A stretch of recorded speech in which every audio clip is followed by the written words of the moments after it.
क्या आपने कभी रुककर यह सोचा है कि यह पूरा अस्तित्व आखिर चल कैसे रहा है? कौन सी शक्ति है जो सूरज को हर सुबह उगने का आदेश देती है? कौन है जो लाखों तारे, ग्रह, धूमकेतु और आकाश गंगाएं एक सेकंड के लिए भी रुकने नहीं देता? और उससे भी बड़ा सवाल, आपको कौन चला रहा है? आप कहेंगे, मैं खुद। लेकिन क्या सच में? क्या आप अपने दिल को धड़काने का आदेश देते हैं? क्या आप हर सांस को कॉन्शियसली लेते हैं? क्या आपने कभी नींद में अपने मन से कहा है, अब सपना देखो? नहीं, कुछ तो है जो पर्दे के पीछे काम कर रहा है, कुछ ऐसा जो दिखता नहीं लेकिन हर पल सक्रिय है, जैसे कोई अदृश्य निर्देशक जो पूरी फिल्म को चलाए जा रहा है। यही प्रश्न श्वेताश्वतर उपनिषद का हृदय है। यह सब किसके द्वारा संचालित है? उपनिषद का आर्ष एक गहरी तपस्या में बैठा है। मन शांत है, श्वास रुक सी गई है, और जैसे ही भीतर का मौन खुलता है, एक प्रश्न जल की तरह उभरता है। कौन है वह जो मुझे सोचने की क्षमता देता है? कौन है जो इस शरीर को, इस जीवन को, इस ब्रह्मांड को चला रहा है? और इसी प्रश्न का उत्तर है ब्रह्म। लेकिन यह ब्रह्म कोई देवता की मूर्ति नहीं, कोई आकाश में बैठा राजा नहीं, कोई दूर का भगवान नहीं। ब्रह्म यानी वह चेतना, वह शक्ति, वह उपस्थिति जो हर कण में व्याप्त है, जो स्वयं को दिखाती नहीं पर सब कुछ उसी से चल रहा है। एक क्षण के लिए अपनी आंखें बंद करो और सोचो, इस समय आपके अंदर लाखों प्रक्रियाएं चल रही हैं। रक्त बह रहा है, कोशिकाएं जन्म ले रही हैं और मर रही हैं, मन विचार पैदा कर रहा है, इंद्रियां दुनिया को पकड़ रही हैं। लेकिन इन्हें चला कौन रहा है? यही वह रहस्य है जिसे उपनिषद उजागर करता है। और आज इस पूरी यात्रा में हम इसी अदृश्य शक्ति का पर्दा उठाएंगे। हम जानेंगे कि असल में कौन चला रहा है यह अस्तित्व, और कौन चला रहा है आपको भी। जब उपनिषद ब्रह्म कहता है तो यह शब्द पहली बार सुनने पर बहुत विशाल लगता है, लेकिन वास्तव में ब्रह्म का अर्थ उतना ही सरल है। वह जो सबका मूल है, वह जो बिना दिखाई दिए सबको चला रहा है, वह जो हर जगह है पर किसी एक जगह में सीमित नहीं। ब्रह्म न कोई व्यक्ति है, न कोई आकृति, न कोई देवता, न किसी मंदिर या ग्रंथ में बंद की गई सत्ता। ब्रह्म शुद्ध चेतना है। जैसे बिजली आपके घर में अलग अलग रूपों में दिखाई देती है, कहीं पंखा बनकर घूमती है, कहीं बल्ब बनकर प्रकाश देती है, कहीं फ्रिज बनकर ठंडक पैदा करती है। लेकिन बिजली की अपनी कोई आकृति नहीं होती। वह हर जगह है पर उसके बिना कुछ काम नहीं करता। उसी तरह यह पूरा ब्रह्मांड अलग अलग रूप में चलता है, कहीं सागर बनकर, कहीं तारा बनकर, कहीं पेड़ बनकर, कहीं मनुष्य बनकर, कहीं एक छोटी सी कोशिका बनकर, पर सबके भीतर एक ही अदृश्य ऊर्जा है, ब्रह्म। श्वेताश्वतर उपनिषद कहता है, एको देव सर्वभूतेषु गूढ़, अर्थात एक ही देव, एक ही चेतना सब प्राणियों में छिपी हुई है। आप अभी यह शब्द सुन रहे हैं। कानों का काम कौन कर रहा है? मन इन अर्थों को पकड़ रहा है। यह शक्ति कौन दे रहा है? जिस चैतन्य के कारण आप इस पल जागरूक हैं, वही ब्रह्म है। ब्रह्म कोई ऐसी चीज नहीं जिसे आप बाहर खोजें। उसे कहीं जाना नहीं पड़ता, क्योंकि जहां भी आप जाते हैं वह वहां पहले से मौजूद है। उपनिषद कहता है, वह प्रकाश की तरह है जिससे सारी दुनिया दिखाई देती है, पर खुद को कोई नहीं देख पाता। अगर आप कमरे में एक बल्ब रख दें तो उस प्रकाश में सब दिखाई देगा, दीवारें, वस्तुएं, रंग, परछाइयां।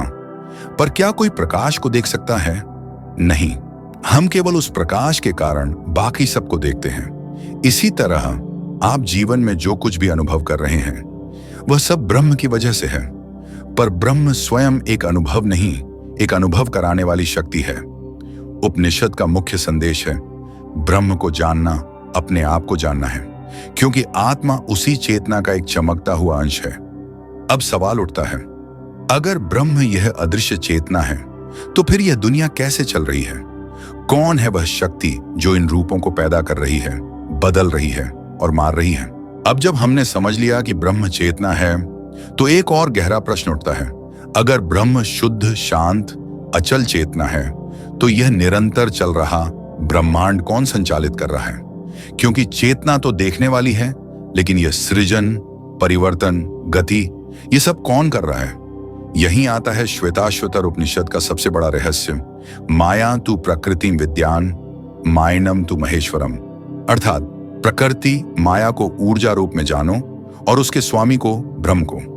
उपनिषद कहता है कि अस्तित्व में दो स्तर हैं, 1 ब्रह्म शुद्ध चेतना, 2 शक्ति माया, वह ऊर्जा जो रूपों को चलाती है। इसे एक उदाहरण से समझिए। मान लीजिए कि आप एक फिल्म देख रहे हैं। फिल्म चलने के लिए 3 चीजें चाहिए होती हैं, screen, projector, movie, video.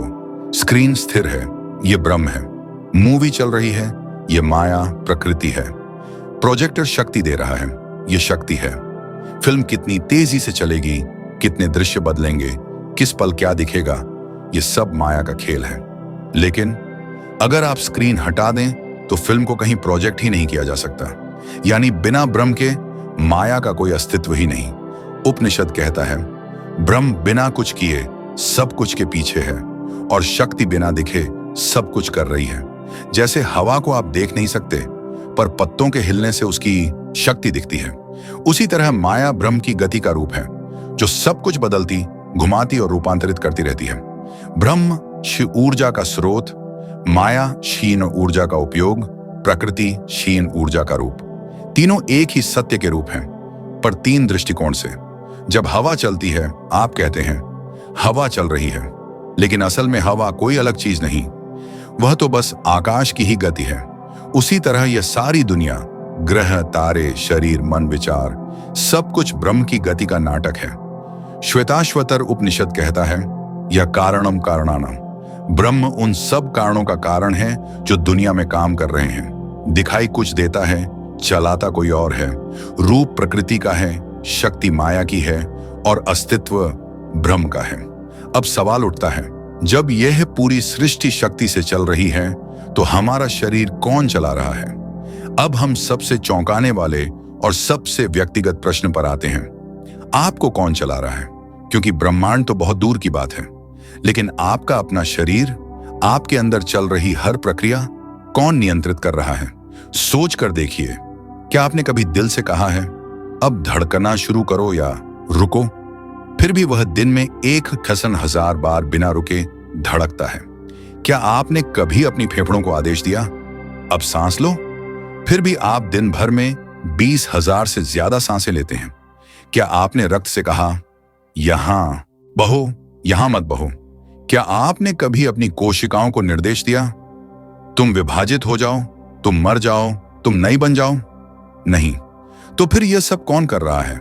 Shvetashvatara उपनिषद इस रहस्य को अंतर्यामी कहता है, वह जो अंदर बैठकर सबको चला रहा है, जो आपको भी चला रहा है और आपके माध्यम से दुनिया भी। उपनिषद कहता है यो देह तिष्ठन अंतर्हस्ति, वह जो शरीर में स्थित है पर शरीर नहीं है, वह शक्ति है जिसे आप ना देख सकते हैं, ना छू सकते हैं, ना रोक सकते हैं। आपके मन में उठने वाले विचार, आपका नियंत्रण कितना है उन पर? क्या आपने कभी तय किया कि आज मैं 30 विचार सोचूंगा? नहीं, विचार आते हैं जैसे बादल अचानक आ जाएं। उपनिषद कहता है मन भी प्रकृति का उपकरण है, आप नहीं। आप देखते हैं मन सोच रहा है, सांस चल रही है, शरीर बदल रहा है, भावनाएं उठ रही हैं, लेकिन यह सब चल कौन रहा है? वही अदृश्य निर्देशक चेतना, वही ब्रह्म जो सबके भीतर बैठकर सबको गति देता है। जैसे एक कार में इंजन छिपा होता है, आप उसकी आवाज सुनते हैं, उसका प्रभाव देखते हैं, पर इंजन कभी दिखाई नहीं देता। उसी तरह जिस चेतना की वजह से आपके भीतर जीवन चल रहा है वह दिखाई नहीं देती, लेकिन उसके बिना सब रुक जाएगा। अगर चेतना क्षण भर के लिए हट जाए, सांस रुक जाती है, विचार बंद हो जाते हैं, इंद्रियां काम करना बंद कर देती हैं। यानी जो चल रहा है वह शरीर नहीं, जो चला रहा है वही असली आप हैं।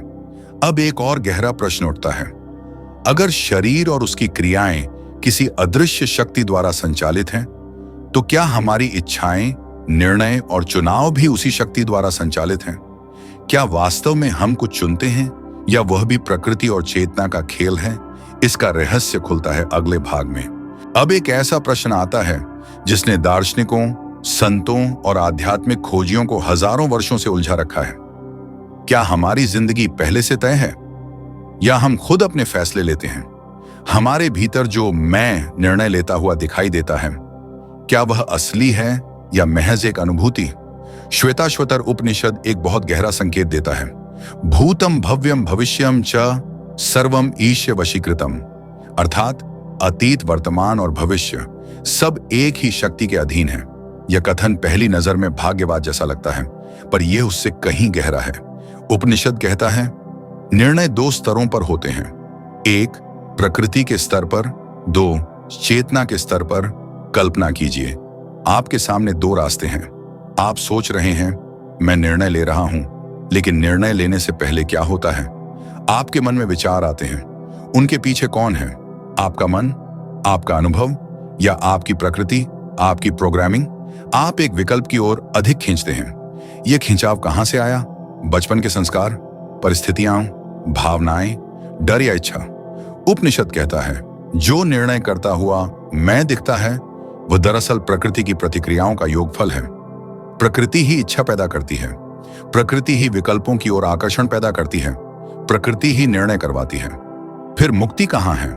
मुक्ति निर्णय बदलने में नहीं, निर्णय से पहले उठने वाली प्रकृति को देखने में है। जब आप मानसिक प्रक्रिया को देखने वाले बन जाते हैं, तब आप चेतना के स्तर पर पहुंचते हैं, जहां कोई बंधन नहीं, कोई मजबूरी नहीं, कोई आदत नहीं, सिर्फ जागरूकता है। यही कारण है कि उपनिषद कहता है, संचालित भी वही करता है, मुक्त भी वही करता है। जो व्यक्ति प्रकृति में खोया हुआ है वह संचालित हो रहा है, जो व्यक्ति चेतना में जाग रहा है वह मुक्त हो रहा है।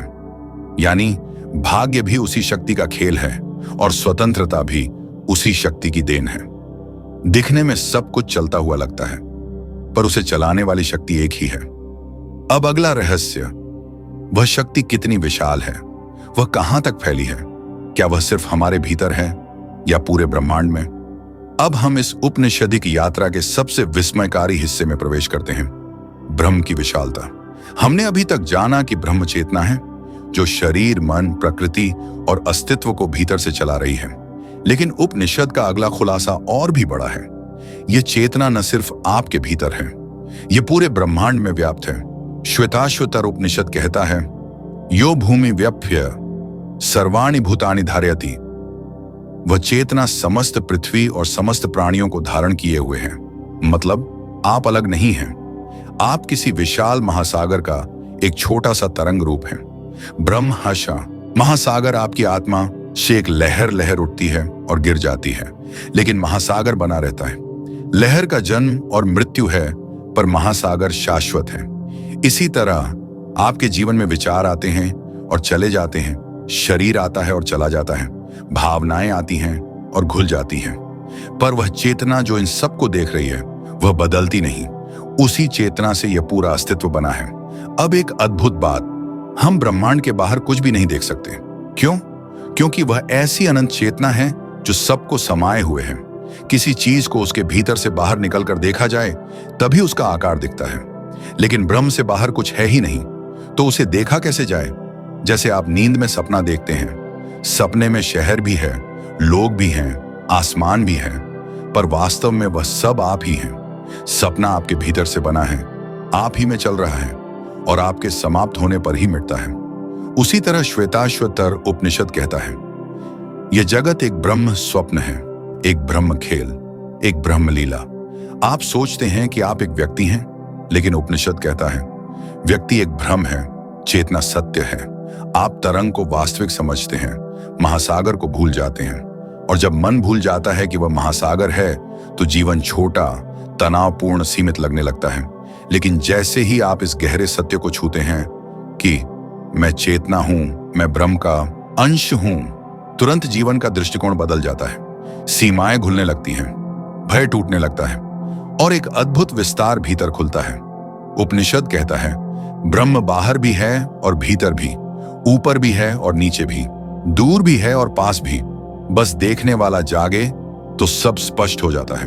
अब प्रश्न उठता है, अगर ब्रह्म इतना विशाल, सर्वव्यापक और सर्वशक्तिमान है तो उसे अनुभव कैसे किया जाए, उसे जाना कैसे जाए? अब तक हमने समझा ब्रह्म क्या है, कैसे वह हर कण में व्याप्त है और कैसे वह पूरे अस्तित्व को भीतर से चला रहा है। लेकिन इन सब ज्ञान का वास्तविक अर्थ तभी खुलता है जब यह सिर्फ समझ न रहे बल्कि अनुभव बन जाए। उपनिषद बार बार कहता है, ब्रह्म ज्ञान से नहीं अनुभूति से मिलता है। किताब पढ़कर आप समुद्र के बारे में जान सकते हैं, लेकिन समुद्र कैसा लगता है यह तभी जानेंगे जब स्वयं उसमें उतरेंगे। इसी तरह ब्रह्म की उपस्थिति को आप केवल अनुभव कर सकते हैं, विचारों से नहीं पकड़ सकते। तो प्रश्न है, उस अनुभव तक पहुंचा कैसे जाए? उपनिषद का उत्तर स्पष्ट है, मौन, ध्यान और दृष्टा में लौटना। कल्पना कीजिए, एक तालाब है। अगर उस तालाब की सतह लहरों से भरी हो तो आसमान का प्रतिबिंब टूट जाता है, आप कुछ भी साफ नहीं देख पाते। इसी तरह मन में जब लगातार विचारों की लहरें चलती रहती हैं तो चेतना का प्रतिबिंब साफ दिखाई नहीं देता, अंदर का ब्रह्म धुंधला पड़ जाता है। ध्यान वह प्रक्रिया है जो इन लहरों को शांत करती है ताकि भीतर का आकाश स्पष्ट हो सके। ध्यान का अर्थ विचारों को रोकना नहीं, विचारों को देखना है। और जैसे जैसे देखने वाला व्यक्ति गहरा होता है, विचारों की पकड़ ढीली होने लगती है, भावनाएं शांत होने लगती हैं, मन पिघलने लगता है। तब धीरे धीरे पहली बार अंदर एक अद्भुत स्थिरता खुलती है, एक शांत प्रकाश, एक मौन उपस्थिति। वही उपस्थिति जिन्हें उपनिषद ब्रह्म कहता है। उपनिषद कहता है, दृश्य से दृष्टा में लौट जाओ, वही दृष्टा ब्रह्म है। आप शरीर नहीं, शरीर को देख रहे हैं। आप मन नहीं, मन को देख रहे हैं। आप भावनाएं नहीं, भावनाओं को देख रहे हैं। जो दृश्यों को देख रहा है उसी का नाम साक्षी, और यही साक्षी ब्रह्म का प्रत्यक्ष अनुभव है। यह अनुभव किसी मंदिर में नहीं, किसी ग्रंथ में नहीं, किसी गुरु के शब्दों में नहीं, बल्कि आपके भीतर है। ध्यान वह कुंजी है जो बंद दरवाजा खोल देती है। जब मन शांत पड़ता है तब चेतना स्वयं को प्रकट करती है, और तब समझ आता है ब्रह्म बाहर नहीं, हमेशा से भीतर था। अब जब अनुभूति का रहस्य स्पष्ट हुआ तो आखिर में बचा है इस पूरी यात्रा का अंतिम सार, ब्रह्म की उपस्थिति हमारे जीवन को कैसे बदलती है। अब हम इस पूरी यात्रा के अंतिम पड़ाव पर पहुंच चुके हैं, एक ऐसी जगह जहां शब्द धीमे हो जाते हैं, विचार शांत हो जाते हैं और केवल अनुभूति बचती है। हमने जाना कि ब्रह्म कोई दूर का देवता नहीं, कोई आकाश में बैठा ईश्वर नहीं, कोई आकार वाला रूप नहीं। ब्रह्म वह शक्ति है जो आपके भीतर भी है और ब्रह्मांड के हर कोने में भी। उपनिषद कहता है, यह सर्वज्ञः सर्ववित् यस्येष भूतम। वह चेतना सबका जानने वाला है और सब उसी की शरण में हैं। जिस पल आप इस सत्य को भीतर से छूते हैं, जीवन बदलने लगता है। सबसे पहले डर टूट जाता है, क्योंकि जिस चेतना ने आपको जन्म दिया है वही आपको संभाल रही है। आप अकेले नहीं हैं। फिर अहंकार ढलने लगता है, क्योंकि समझ आता है कि विचार, भावनाएं, शरीर कुछ भी मेरा नहीं। मैं सिर्फ एक माध्यम हूं जिसके माध्यम से ब्रह्म अपनी लीला खेल रहा है। जब यह समझ गहरी होती है, क्रोध कम हो जाता है, लोभ कम हो जाता है, संघर्ष कम हो जाता है, क्योंकि बाहर जो कुछ भी है वह उसी चेतना का रूप है जिससे आप बने हैं। आप दूसरों में खुद को देखने लगते हैं। आपके भीतर प्रेम स्वतः उत्पन्न होने लगता है। न कोई जोर, न कोई प्रयास, बस देखने का ढंग बदल जाता है। फिर एक दिन जब आप मौन में बैठते हैं, अचानक महसूस होता है एक शक्ति है जो आपको चलाती है, एक उपस्थिति है जो आपको सुन रही है, एक चेतना है जो आपके भीतर से बोल रही है। उसी क्षण उपनिषद का रहस्य खुल जाता है। अस्तित्व को वही चला रहा है और उसी ने आपको यह समझने की क्षमता भी दी है। अब यह यात्रा किसी दर्शन की नहीं रहती, यह अनुभव बन जाती है। जीवन में एक गहरी सहजता उतरती है, एक शांत आश्वासन कि आप एक विशाल चेतना का हिस्सा हैं और वही चेतना आपको अपने गंतव्य तक ले जाएगी। यही है श्वेताश्वतर उपनिषद की अंतिम घोषणा। ब्रह्म को बाहर मत खोजो, वह पहले से ही तुम्हारी सांसों में है, तुम्हारे मौन में है, तुम्हारे होने में है। बस देखने वाला जाग जाए तो सब कुछ बदल जाता है।